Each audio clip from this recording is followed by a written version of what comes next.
আজ সোমবার দক্ষিণ চব্বিশ পরগনা জেলার বিষ্ণুপুর বিধানসভার অন্তর্গত আমতলা প্রেক্ষাগৃহের দ্বার উদ্ঘাটন করলেন ডায়মন্ড হারবার লোকসভা কেন্দ্রের সাংসদ অভিষেক বন্দ্যোপাধ্যায়।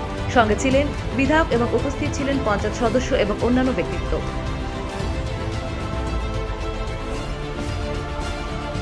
বলেছিল যে নীতিশ কুমারের দরজা বিজেপির জন্য সারা জীবনের জন্য বন্ধ।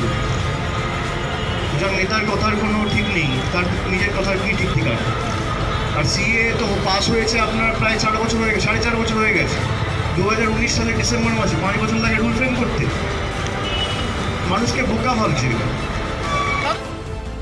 Bureau report, RPTV news Bangla. RPTV news Bangla.